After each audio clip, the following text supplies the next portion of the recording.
boastful tale, the massive dome of the Galactic Senate stretched above 10,000 delegates like a crystalline sky filled with swirling nebulae.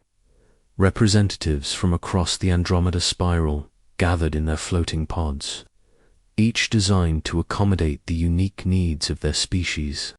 The air hummed with translation devices working overtime to convert thousands of languages into something resembling universal understanding. At the center of this magnificent assembly stood Ambassador Vextar of the Dominion Collective. His towering form commanded attention, with chitinous armor that gleamed like polished obsidian and 6 arms that moved in perfect coordination. The Dominion had ruled the core worlds for millennia, and Vextar carried himself with the confidence of absolute power. Honored delegates, his voice resonated through the chamber, enhanced by bioacoustic amplifiers embedded in his throat. Today, I share with you a tale of our greatest triumph, a victory that saved this galaxy from its darkest threat. The chamber quieted as thousands of beings focused their attention on the imposing figure. Some species showed respect through stillness, others through subtle color changes in their skin or feathers. The gaseous beings of ethereal nebula dimmed their inner lights in concentration. 500,000 cycles ago, Vextar began, his primary arms weaving intricate patterns, while his secondary limbs operated a holographic projector. Our deep space scouts discovered a system on the galaxy's outer rim. A small, insignificant star they called Sol, with a collection of rocky planets orbiting its weak light. The hologram materialized above the assembly, showing a yellow star with 9 planets in lazy orbital dance. The third planet appeared as a blue marble streaked, with white clouds, beautiful and serene from space. The third planet, Vextar continued, harbored the most dangerous species our galaxy has ever known. They called themselves humans. His voice dripped with contempt as he pronounced the word, making it sound like a curse. Murmurs rippled through the assembly. Many delegates had never heard this name before, though a few of the older species exchanged knowing glances. Do not let their appearance fool you, Vextar warned as the hologram shifted to show human cities and civilizations. These creatures looked weak, soft-bodied, and fragile. They had no natural weapons, no armored hide, no poisonous glands. Yet, they claimed dominance over their entire world. The images showed humans in their daily lives, working in fields, building structures, raising families. To most observers, they appeared harmless, even endearing in their apparent vulnerability. But beneath this deceptive facade lurked a nightmare. Vextar's tone grew darker. Humans were not just another species. They were chaos incarnate, violence given form, destruction with intelligence guiding it. The holographic display changed to show human conflicts throughout their history. Wars raged across continents as civilizations clashed with increasing sophistication and brutality. They fought constantly among themselves, Vextar explained, his voice rising with apparent outrage. They poisoned their own atmosphere, destroyed their forests, and drove countless species to extinction. They created weapons capable of rendering their entire planet uninhabitable, yet continued to build more. In the floating pod reserved for the empathic collective, Ambassador Serenity O'Flowing Waters felt a deep sadness watching the images. Her species valued peace above all else, and the scenes of destruction seemed incomprehensible. But their physical violence was nothing compared to their mental poison, Vextar continued. Humans possessed something they called imagination, the ability to conceive of things that had never existed. This made them unpredictable, dangerous beyond measure. The hologram now showed human art, literature, and scientific achievements. paintings that captured beauty and horror in equal measure, stories that explored the depths of emotion and possibility, inventions that pushed the boundaries of known science. See how they thought. Vexter gestured with all 6 arms. They created beauty, then immediately imagined ways to destroy it. They wrote songs of love while designing instruments of war. They reached for the stars while plotting the conquest of their neighbors. From her observation pod near the chamber's edge, Dr. Kira Thorne watched with intense interest. Her pale skin and slight build allowed her to pass as a member of the peaceful seeker species, though her true nature remained carefully hidden. Her dark eyes, enhanced with subtle genetic modifications, recorded every word and gesture. Our xenobiologists studied them for decades, Vextar continued. Their conclusions were unanimous. If humans ever escaped their home system, they would spread like a plague across the galaxy. Their adaptability was extraordinary. They could survive in almost any environment, eat nearly any organic matter, and reproduce at an alarming rate. The hologram shifted to show human space exploration. Efforts, primitive rockets, giving way to more sophisticated vessels. The progression was rapid, showing a species driven by insatiable curiosity and determination. They built machines that could think. Vextar's voice grew urgent. They manipulated the building blocks of life itself. They even began to augment their own bodies with mechanical parts. There was no limit to their ambition, no boundary they would not cross. Ambassador, crystalline, harmonic resonance of the silicon. Collective transmitted a question through harmonic frequencies. What evidence convinced your people that intervention was necessary? Vextar's mandibles clicked in what passed for a smile. Among his species, they sent messages to the stars, broadcasts announcing their presence, their achievements, their desire to meet other intelligent life. But hidden within these friendly messages were detailed descriptions of their military capabilities, their weapons technology, their strategic thinking. The holographic display showed radio telescopes pointing skyward, transmitting humanity's first attempts at interstellar communication. To most observers, the efforts seemed touchingly innocent, a young species reaching out in hope. We decoded their transmissions and found the truth, Vextar declared. Every human message contained implicit threats. They spoke of peace while describing their capacity for war. They offered friendship while cataloging their methods of destruction. Dr. Thorne's hidden recording devices captured every nuance of Vextar's presentation. Her enhanced memory, a product of centuries of human development, stored each detail for later analysis. Something about the ambassador's story felt wrong, but she needed to hear it all before drawing conclusions.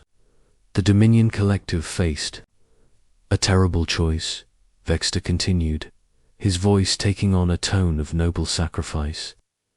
We could allow this plague to spread across the galaxy, contaminating every world they touched. Or we could act to protect the innocent civilizations who had never harmed anyone. The chamber fell silent as delegates contemplated the weight of such a decision. Many species had faced difficult choices in their histories, but few claimed to have made decisions affecting entire galactic civilizations. Our greatest minds debated. For cycles, Vextar said. Some argued for containment, others for communication, but our wisest leaders understood that humans could not be reasoned with, could not be contained. Their nature made coexistence impossible. The hologram now showed massive Dominion warships. Their organic curves and biomechanical weapons systems representing the pinnacle of their military technology.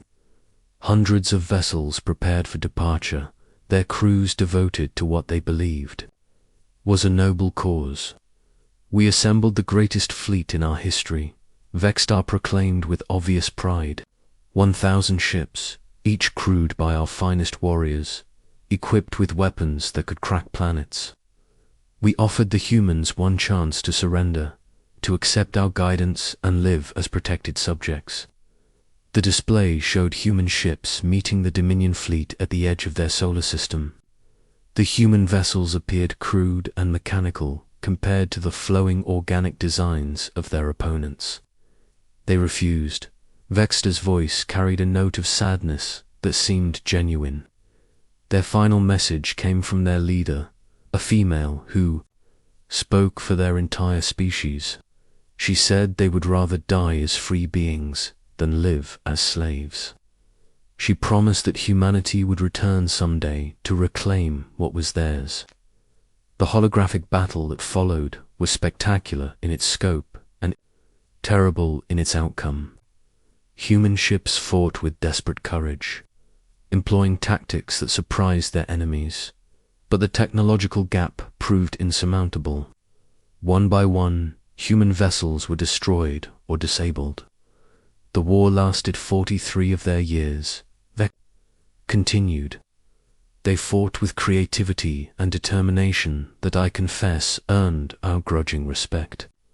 They developed new weapons during the conflict, created alliances among their fractured nations, and showed remarkable unity in the face of extinction.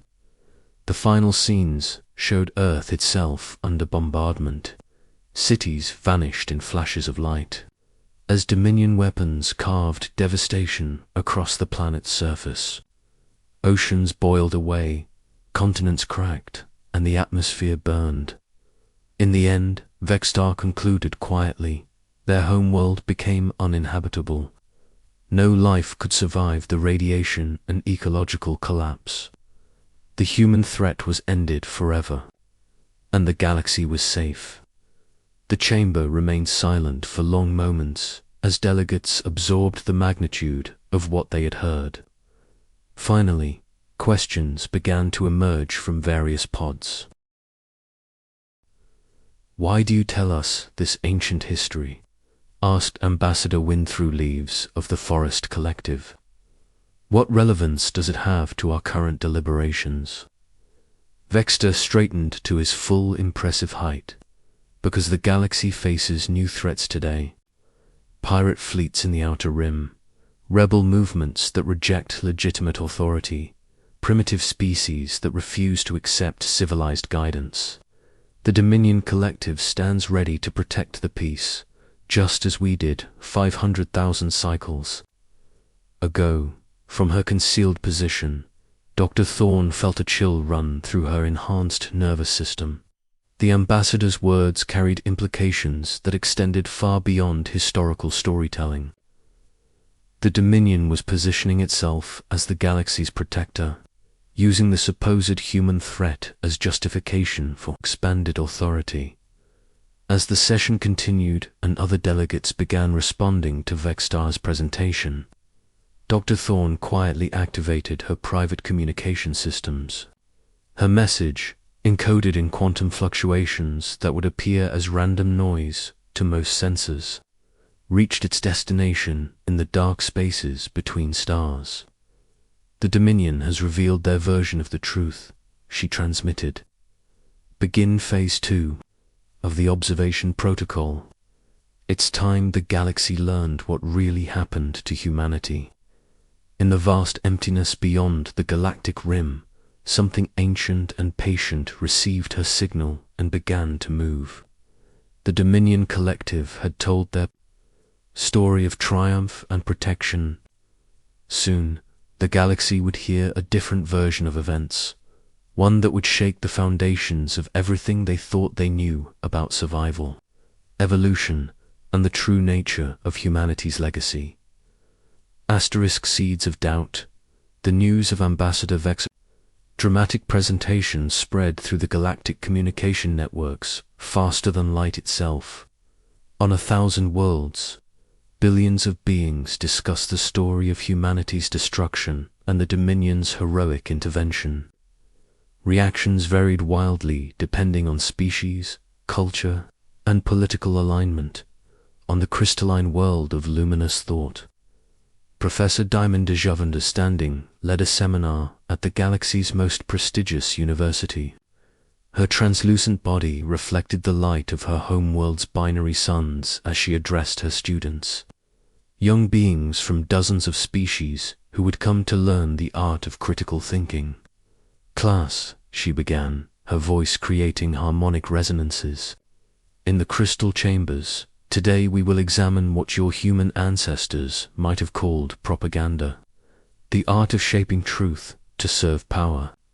Her students, their various forms arranged in a circle around the central learning node, focused their attention on their revered teacher.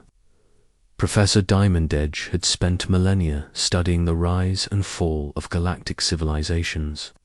The Dominion's tale contains several elements that should concern any thinking being, she continued, activating a holographic analyzer that broke down Vextar's speech into component parts. "First, notice the timing. Why reveal this ancient history now? Why not during any of the previous galactic crises?" A young, ethereal student, her gaseous form shimmering with curiosity, posed a question through bioluminescent signals. Perhaps they felt the galaxy needed to understand their protective role. "An excellent observation," the professor replied. "But consider the evidence presented. Where are the archaeological remains? Where are the radiation signatures that should still be detectable after such massive destruction?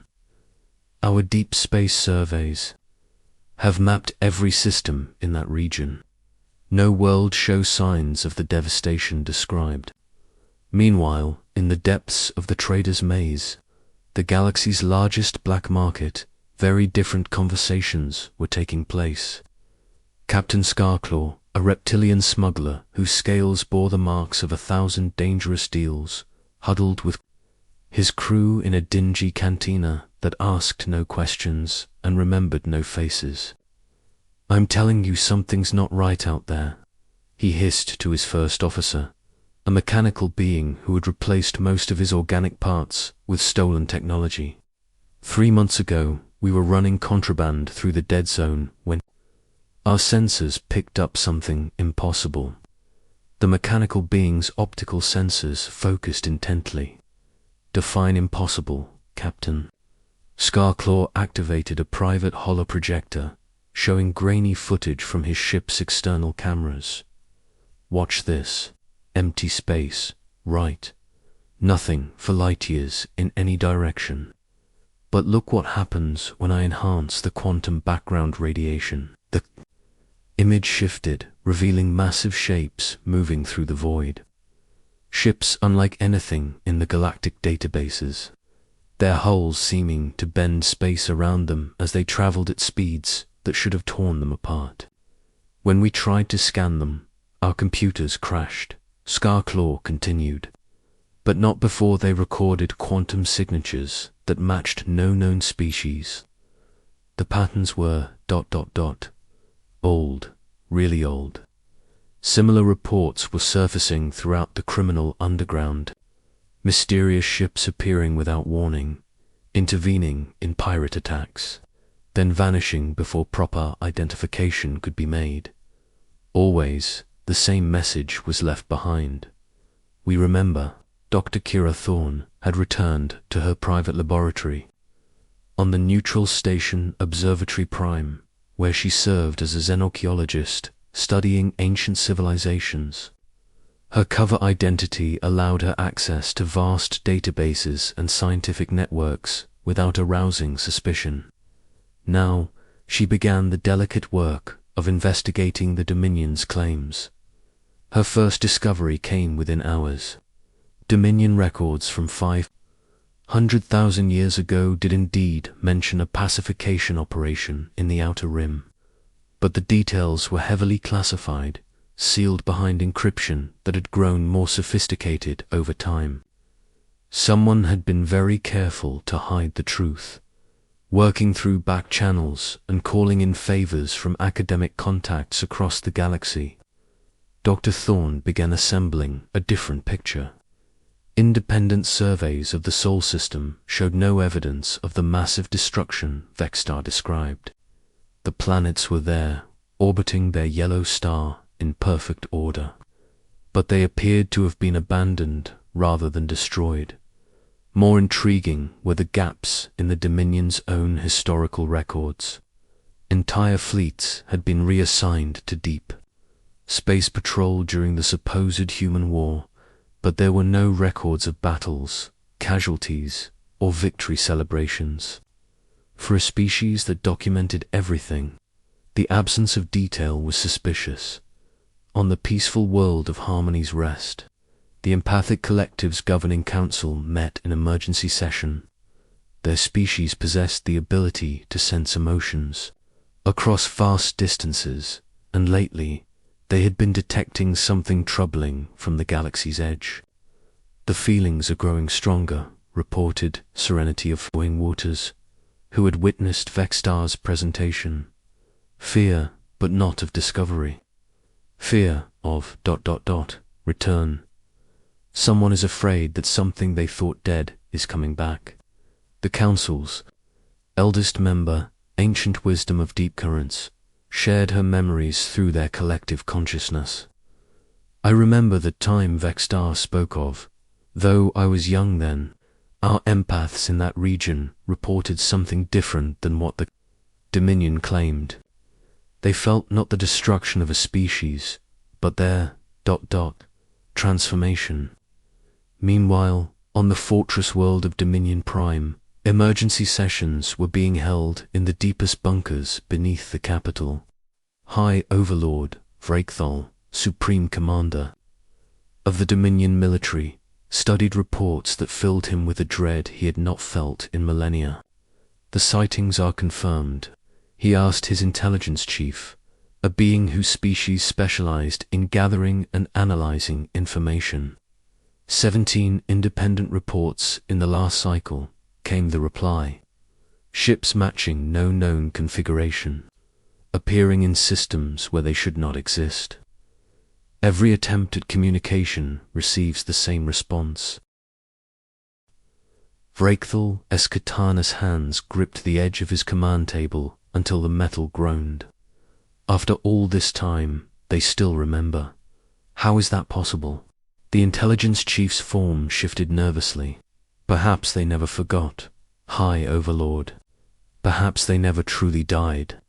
In the Outer Rim, where honest traders feared to travel and only the desperate or foolish ventured, First Mate Nova Brightstar of the merchant vessel Peaceful Endeavor was learning that the galaxy was far more complex than she had ever imagined.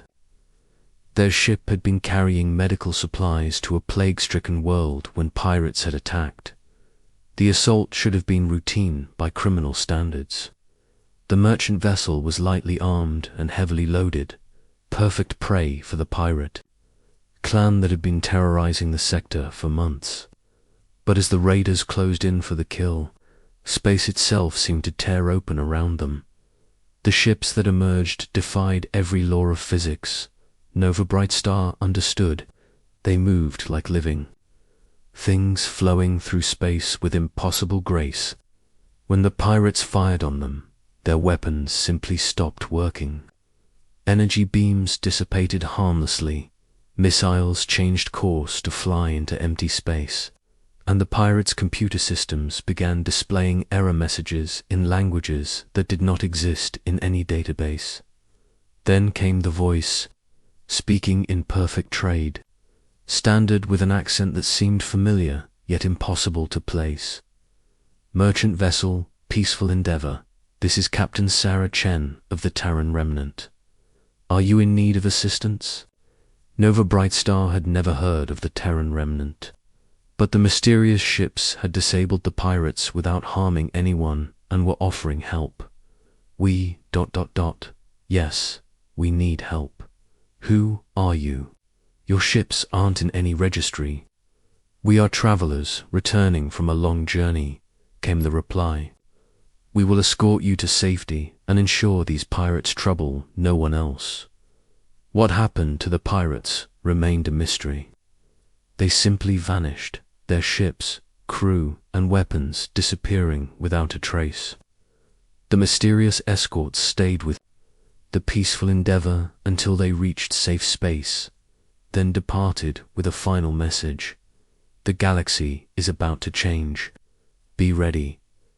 Back on Observatory Prime, Dr. Thorne compiled her findings into a report that would have stunned the Galactic Senate if they had been ready to hear it.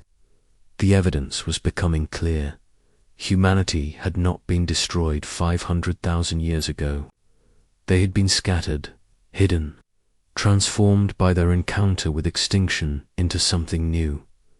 The question was not whether humans had survived, but what they had become during their long exile in the dark spaces between stars. And judging by the growing number of reports, the galaxy was about to find out. Her secure communication array activated, connecting her to others who had been watching and waiting.